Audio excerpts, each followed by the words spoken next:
We have communicated this to the Supreme People's Court and say, look, as a result of the candid disclosure by our OFW, we were able to identify the syndicate.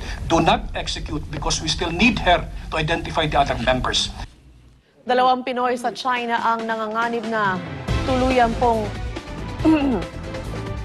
pakitaas lang tuluyan po siyang mabitay sa loob ng 2 o 3 linggo dahil sa pagsisilbing drug mules o tagabitbit ng illegal na droga.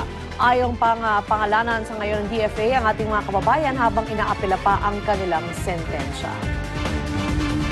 At bukod sa kanila, may 3 iba pang Pinoy nasa death row sa China dahil din sa pagdadala ng droga. Tiniyak naman ng DFA, ginagawa nilang lahat para mapigilan ang pagbitay sa mga Pinoy sa China. At hindi raw ito maapektuhan ng nangyaring Manila bus hostage crisis. Nahuli na raw kasi ng PIDEA ang sindikatong nagpadala sa 2 Pilipino at ang bagong ebidensyang maipipresenta ay maaari daw makapagpabago sa sentensya. Sino mo, Pilipino nagbitbit lang ng droga doon, bitay. Dito, yung mga Chino na gumagawa dito ng droga, wala. Nakakulong lang, tuloy pa rin yung kanilang, di ba? Okay, nakatata, simula naman bukas ang masusing pagtatanong sa ilang matataas na opisyal ng gobyerno at pulisya na sangkot sa Manila bus hostage incident. Darito ang hirit ni DOJ Secretary Leila de Lima na siya pong mamumuno sa komiting humahawak sa kaso. We will appeal to their, it's more of persuasive powers in the spirit of cooperation because this is fact-finding. Kabilang sa mga harap kay Delio bukas sina DILG Undersecretary Rico Puno, siya po yan, Manila Mayor Fedro Lim, Manila Vice Mayor Isko Moreno, Chief Superintendent Rodolfo Magtibay, NCRPO Chief Director Leocadio Santiago, at PNP Chief Director General Jesus Persosa. Ay kay De Lima, sa tulo ng mga magiging salaysay ng inimbitahan nila mga opisyal, sisikapin nila magpagtagpi-tagpi agad ang buong kwento kung bakit tumantong sa trahedya ang bus hostage na taking na yan sa Quirino Grandstand. Patatawag din bukas si alias Rose, ang babae naghatid sa hostage taker sa Fort Santiago, pati nang nakatakas sa bus driver na si Alberto Luba.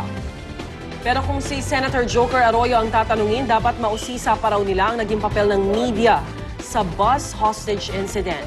Pinalaga ni Arroyo ang naunang plano ng Committee on Public Order na isuspende muna ang hearing habang umuusad pa ang investigasyon ng DOJ. Para kay Senator Arroyo at ng iba pang taga-minorya, hindi raw dapat talikuran ng Senado ang responsibilidad nitong bantayan ang mga media network, lalo na't ang Kongreso ang nagbibigay ng franchise para makapag-operate ang mga ito. Yun.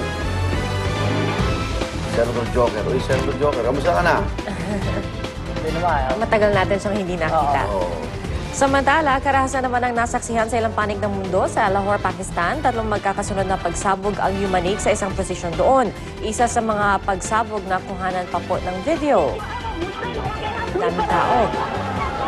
6 po ang patay at halos 9 na po ang sugatan sa insidenteng yan at lahat sila pawang mga Shiite Muslim.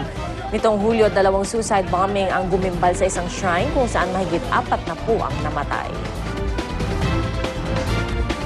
Samantala, biglang napabalik sa San Francisco ang isang Qantas Airways jet na dapat papunta sana ng Sydney, Australia. Ito ay matapos mag-spark ang makina ng eroplano habang nasa himpapawid. Mabuti na lang at hindi ito tuluyang nag-apoy. Pero para raw makasiguro, nagbawas na ng kargang krudo ang piloto habang nasa ibabaw sila ng Pacific Ocean. Mabilis itong bumalik sa San Francisco para mag-emergency landing.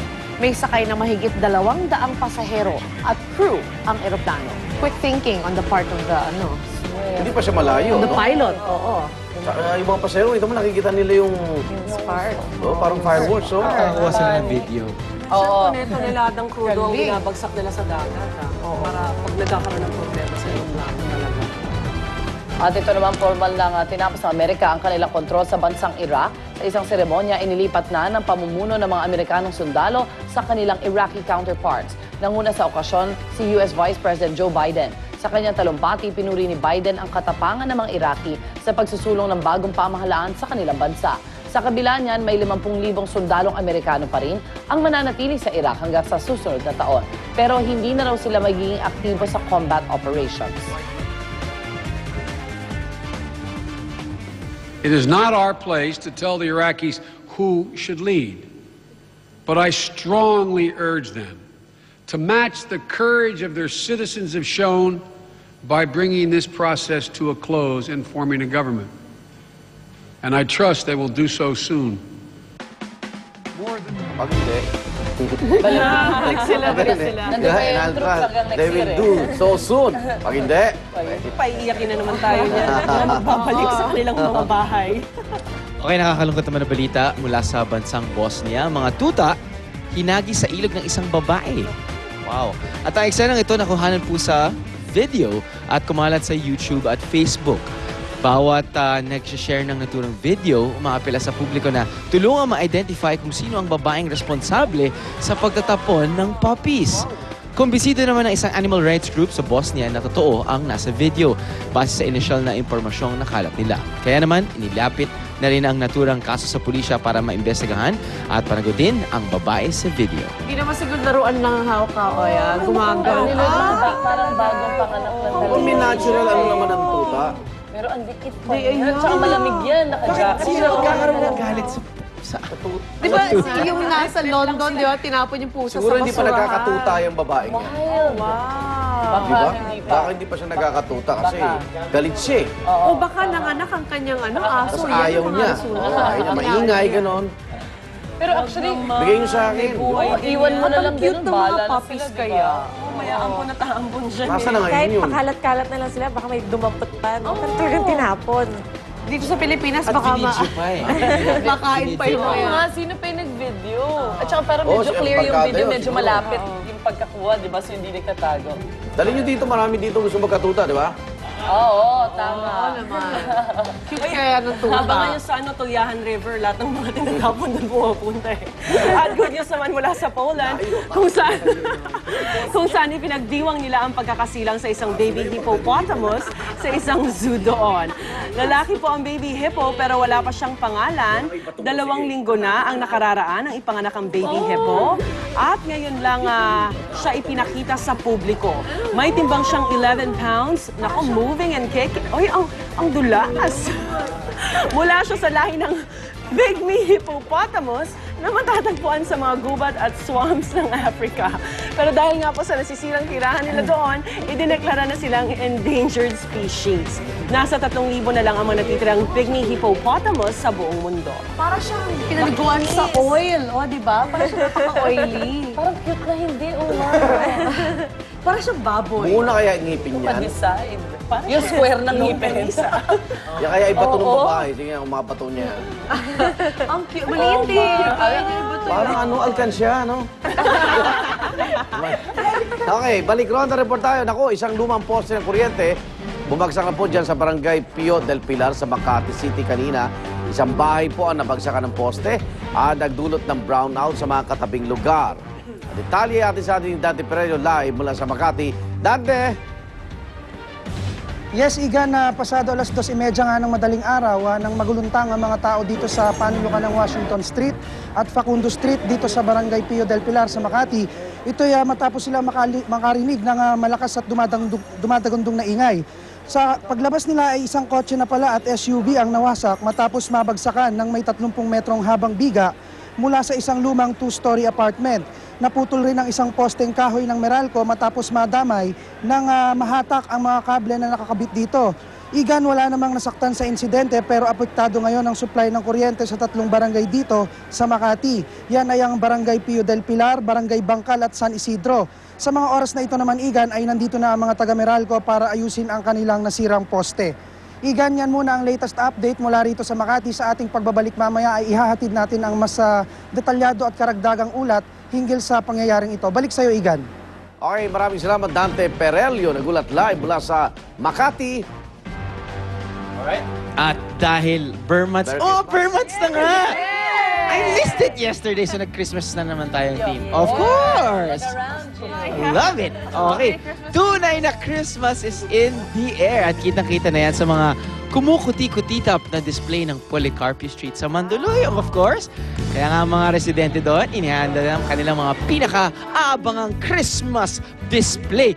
Tulad na lang ni Mrs. Norma Lim, aka Miss Siopaw, na isa-isa na nga inilabas ang kanyang mga pan-decor mula sa kanyang bodega. Ang sarap kasi ng mga siopaw na sinaserve niya every year. Pumupunta kami dyan every year, di ba?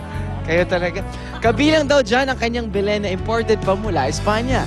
Nagsimula na rin daw ang kanilang pagre-research para sa bagong temang tiyak na papatok sa mga bibisita sa kanilang Pasyaw lugar. po ka naman.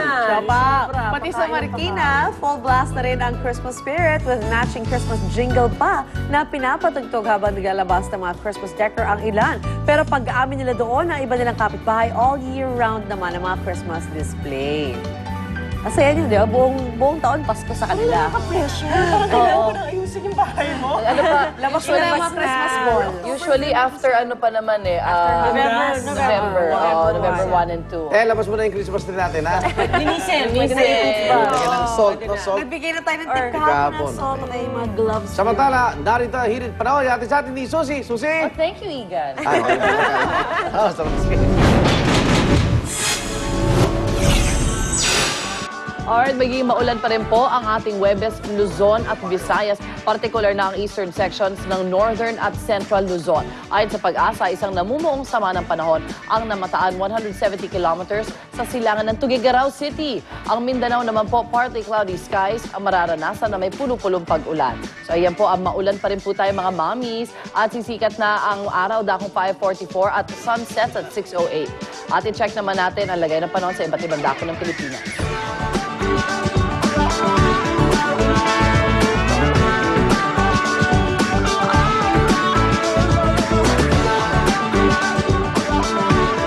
At mga kapuso, kaabang-abang din itong negosyong ibibida naman ni Maring Susan mula sa Marikina, ang pagtanggap ng labada. Ay, pwedeng-pwede palang maging big-time negosyo yan. Akalain nyo. At ito ang sample. Good morning, Miss Sue. Sample naman dyan. Okay, good morning po mga kapuso. Panahon na naman po ng tag-ulan at kapag ganitong panahon ng tag-ulan, hindi ba pumapasok sa isip natin yung panahon ng bagyo si Ondoy at Pepeng.